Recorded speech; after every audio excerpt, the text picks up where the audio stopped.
Phase 1 30 जून को खत्म होगा और उसके बाद अनलॉक 2 का फेज शुरू हो जाएगा, जिसमें सरकार और भी छूट देने की तैयारी में लगी है। लेकिन दूसरी तरफ चीनी बीमारी के मरीजों के केस में बढ़ोतरी देखी जा रही है। तो आगे दोबारा लॉकडाउन होगा या नहीं, जानने के लिए देखते रहिए। लेकिन पहले एक बार चीनी बीमारी से संक्रमितों के आंकड़े देख लेते हैं। पिछले 24 घंटे में 13,826 मरीज बढ़े हैं। अब तक 3,81,000 लोग हो चुके हैं संक्रमित और 5 दिन में 42,000 से ज्यादा लोग ठीक होकर घर भी लौट चुके हैं। इसी के साथ आज की बड़ी खबरों में आप देखेंगे, भारत और चीन में युद्ध हुआ तो कौन सा देश भारत को देगा साथ, जानिए। और इस साल के अंत से पहले मिल जाएगी चीनी बीमारी की दवा, वैज्ञानिकों का दावा। साथ ही साथ बैठक के बाद पीएम मोदी का लॉकडाउन को लेकर बड़ा फैसला, देखेंगे विस्तार से। आगे देखेंगे दोस्तों, नौकरी के लिए घर से दूर नहीं जाना पड़ेगा, अब घर बैठे मिलेगा काम। आ गई सरकार की ये नई योजना और सरकार ने सेना को दिया ये बड़ा आदेश,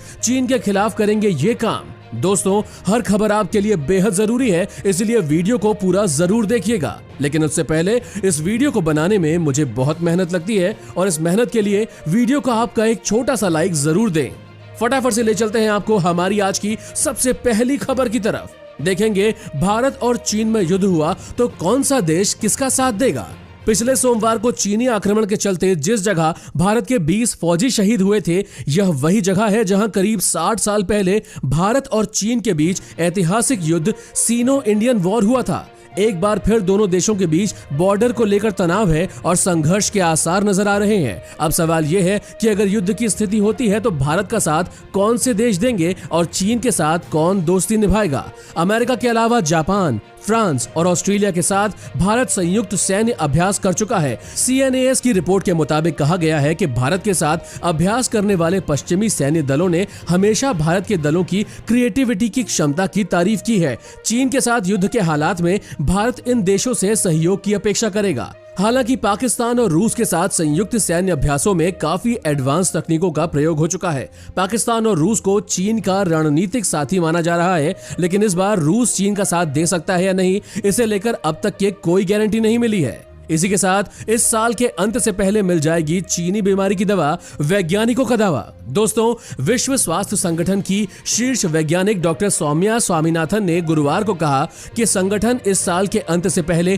चीनी बीमारी का टीका उपलब्ध होने को लेकर आशावादी है। महामारी के उपचार की दवा को लेकर चल रहे परीक्षणों के मद्देनजर स्वामीनाथन ने कहा कि यह साबित हो गया है कि मलेरिया को ठीक करने की दवा महामारी से संक्रमित होने के बाद अस्पताल में भर्ती हुए लोगों की मौत को रोकने में कारगर नहीं है। भविष्य में इस घातक वायरस से बचाने वाले टीके के संदर्भ में उन्होंने कहा कि लगभग 10 उम्मीदवार मानव परीक्षण के लिए चरण में हैं और इनमें से कम 3 उम्मीदवार उस नए चरण में प्रवेश कर रहे हैं जहां एक टीके का प्रभाव साबित होता है।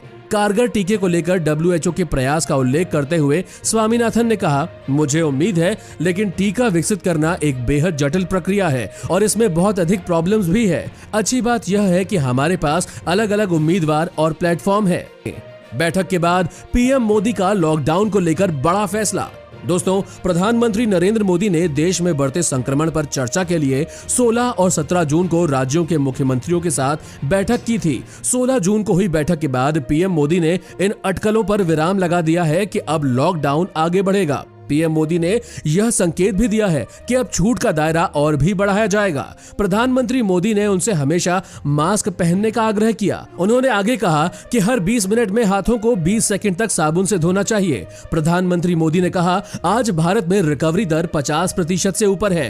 अन्य देशों की तुलना में भारत में अधिक लोग रह रहे हैं। पीएम मोदी ने यह भी कहा, हमें हमेशा यह ध्यान रखना चाहिए कि हम चीनी बीमारी से बचें और जितना अधिक हम इसे रोकेंगे, हमारी अर्थव्यवस्था उतनी खुलेगी। कार्यालय खुलेंगे, बाजार खुलेंगे, यातायात के साधन खुलेंगे, किसानों को भी लाभ होगा और उनके लिए नए विकल्प उपलब्ध होंगे या अपने बैंक में। फिलहाल दोस्तों, नौकरी के लिए घर से दूर नहीं जाना पड़ेगा, जानिए कैसे। गांवों को आत्मनिर्भर बनाने के लिए प्रधानमंत्री नरेंद्र मोदी 20 जून को बिहार के खगड़िया से गरीब कल्याण रोजगार अभियान को लॉन्च करेंगे। पीएम मोदी इस कार्यक्रम में वर्चुअली जुड़ेंगे। इस योजना में सबसे ज्यादा बिहार के 32 जिलों को जोड़ा गया है। दरअसल महामारी की वजह से सरकार को देश भर में लॉकडाउन लागू करना पड़ा, जिससे बड़े शहरों में सभी उद्योग धंधे बंद होने से बड़े पैमाने पर प्रवासी मजदूर अपने अपने गाँव घर लौट चुके हैं। अब केंद्र ने राज्य सरकारों के साथ मिलकर प्रवासी मजदूरों को उनके जिले में ही रोजगार देने के लिए एक योजना तैयार की है, जिसका नाम गरीब कल्याण रोजगार अभियान दिया गया है। फिलहाल यह अभियान देश के 6 राज्यों के 116 जिलों में शुरू किया जाएगा। जिन राज्यों को इस योजना से फायदा होगा उसमें बिहार, उत्तर प्रदेश, मध्य प्रदेश, राजस्थान, झारखंड और उड़ीसा शामिल है।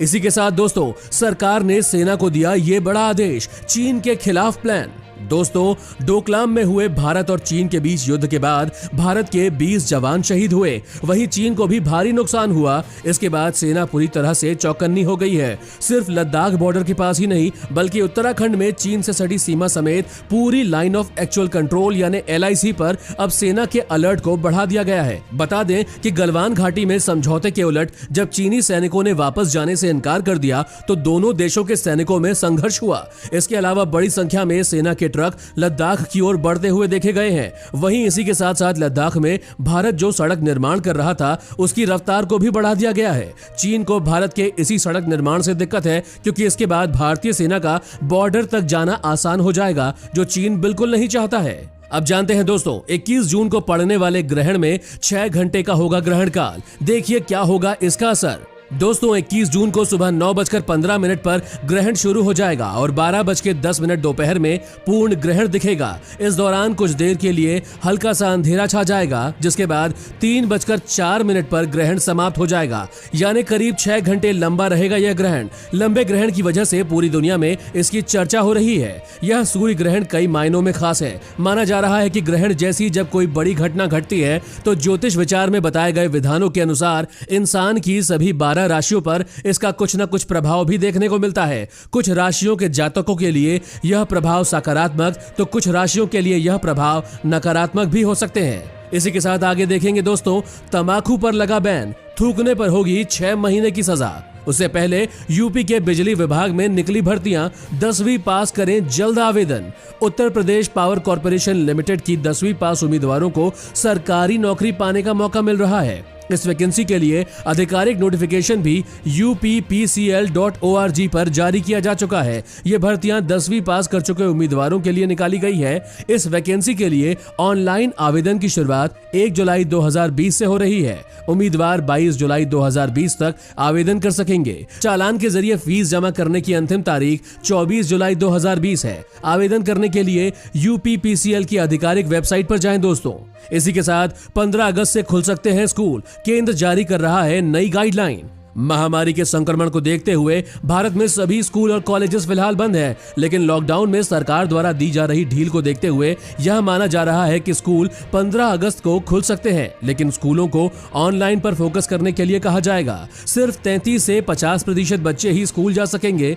केंद्र जल्द ही स्कूलों को लेकर एक गाइडलाइन जारी कर सकती है। एक रिपोर्ट के मुताबिक मानव संसाधन विकास मंत्रालय स्कूलों को लेकर गाइडलाइन तैयार कर रहा है। इन्हें अंतिम रूप दिया जाना बाकी है। इसके बाद जल्द ही इन्हें जारी कर दिया जाएगा। अब जानिए दोस्तों, तंबाकू पर लगा बैन, थूकने पर होगी 6 महीने की सजा। झारखंड में सार्वजनिक स्थलों पर सभी तरह के तंबाकू उत्पादों जैसे सिगरेट, बीड़ी, पान मसाला, हुक्का, खैनी, जर्दा, गुटखा और इलेक्ट्रॉनिक सिगरेट के उपयोग पर सरकार ने पूर्ण प्रतिबंध लगा दिया है। स्वास्थ्य विभाग के प्रधान सचिव डॉक्टर नितिन मदन कुलकर्णी ने इस पर आदेश जारी कर दिया है। डॉक्टर कुलकर्णी ने बताया कि पान मसाला, खैनी, जर्दा और गुटखा खाकर यत्र तत्र थूकने से चीनी बीमारी फैलने का खतरा बढ़ता है। इसीलिए सार्वजनिक स्थानों पर तंबाकू पदार्थों के सेवन पर प्रतिबंध लगाया गया है। हालांकि अन्य उत्पादों की बिक्री पर कोई भी प्रतिबंध नहीं लगाया गया है। आगे देखेंगे दोस्तों, घर से बाहर खरीदारी करने जा रहे हैं तो इन बातों का ध्यान जरूर रखें, मगर उससे पहले भारत का साथ देगा ये देश, जानकर उड़े चीन के होश। दोस्तों, चीन का ताइवान से दशकों से लंबा संघर्ष चल रहा है। साल 1900 डीजल का दाम 77 रुपए 6 पैसे प्रति लीटर पर पहुंच गया है। इंडियन ऑयल की वेबसाइट के मुताबिक 19 जून 2020 को दिल्ली, मुंबई, कोलकाता और चेन्नई में डीजल और पेट्रोल के रेट इस प्रकार रहे हैं। साथ ही जानिए दोस्तों, 20 जून को लॉन्च हो रही है मोदी सरकार की एक और स्कीम। जाने किसको होगा क्या फायदा। इस महामारी में मोदी सरकार प्रवासी श्रमिकों के लिए एक मेगा योजना लेकर आई है, जिसके तहत लॉकडाउन के दौरान अपने राज्यों और गांवों में लौटने वाले लाखों लोगों के रोजगार और रहने के लिए एक पूर्ण रोड मैप तैयार किया गया है। इसका नाम गरीब कल्याण रोजगार अभियान रखा गया है। पीएम नरेंद्र मोदी 20 जून को इस योजना का शुभारंभ करेंगे। इस योजना में बिहार, उत्तर प्रदेश, मध्य प्रदेश, राजस्थान, झारखंड, ओडिशा सहित इन 6 राज्यों के 116 जिले शामिल होंगे। पिछले दिनों में 25,000 से अधिक प्रवासी कामगार वापस आ गए हैं। गरीब किसान कल्याण रोजगार अभियान 125 दिनों का है, जिसे मिशन मोड पर चलाया जाएगा। इसका उद्देश्य लॉकडाउन के दौरान लौटने वाले श्रमिकों के लिए रोजगार, आजीविका, गरीब कल्याण सुविधाओं और कौशल विकास के लाभों को सुनिश्चित करना है। अब जानते हैं दोस्तों, डोकलाम विवाद में भारतीय सैनिकों ने कितने चीनी सैनिकों को ढेर किया, जानिए। लद्दाख में एलएसी पर हुई हिंसक झड़प के बाद आखिरकार चीन ने अपने 30 सैनिक मारे जाने की पुष्टि करते हुए उनके नाम जारी कर दिए हैं। वहीं भारत ने इस झड़प में एक कमांडिंग ऑफिसर सहित शहीद 20 जवानों के नाम की सूची पहले ही जारी कर दी थी। रिपोर्ट के मुताबिक 15 जून की रात को लद्दाख की गालवान घाटी में चीनी और भारतीय सैनिकों के बीच गंभीर रूप से हिंसक झड़प हो गई थी। इस संबंध में भारत सरकार ने स्वीकार कर लिया है कि उसके 20 सैनिक शहीद हुए थे। हालांकि चीन की तरफ से आधिकारिक रूप से कोई आंकड़ा सामने नहीं आया था। हालांकि अब भारत के साथ चीन की सीमा की सुरक्षा को देखरेख करने वाले पश्चिम थिएटर कमान के एक प्रवक्ता ने भारतीय कार्रवाई में मारे गए 30 चीनी सैनिकों के नाम जारी किए हैं। अब जानते हैं दोस्तों, दिल्ली के व्यापारी चीनी सामान का इस्तेमाल ना करने के लिए हैं तैयार, लेकिन सरकार के सामने रखी है ये शर्त। भारत और चीन के बीच चल रहे सीमा विवाद में देश के 20 जवानों ने सर्वोच्च बलिदान दे दिया है, जिसको लेकर पूरे देश में गुस्सा है। इस बीच तमाम व्यापारिक संगठन चीन के माल का बहिष्कार करने को तैयार हैं। The confederation of all India traders ने तमाम बॉलीवुड एक्टर्स अमिताभ बच्चन, अक्षय कुमार, क्रिकेटर महेंद्र सिंह धोनी, सचिन तेंदुलकर से अपील की है कि वह किसी प्रकार के चीनी उत्पादों का प्रचार नहीं करें। व्यापारियों का कहना है कि वह एक शर्त पर चीनी उत्पाद का बहिष्कार करने के लिए तैयार है, अगर सरकार एक्साइज ड्यूटी को कम करे, छोटे स्तर पर फैक्ट्रियों को बढ़ावा दे और रेड टेपिज्म व इंस्पेक्टर राज को खत्म करे। उनका कहना है कि जब भी हम कुछ शुरू करते हैं, पता चलता है कि सीलिंग शुरू हो गई है। उम्मीद करता हूं दोस्तों कि साथ मिलकर सभी समस्याओं का हल हमें जरूर मिल जाएगा। दोस्तों, अगर आपको ऐसे ही न्यूज हर रोज अपने मोबाइल फोन पर चाहिए तो बिना भूले हमारे चैनल को नीचे दिए लाल बटन को दबाकर सब्सक्राइब जरूर कर दें।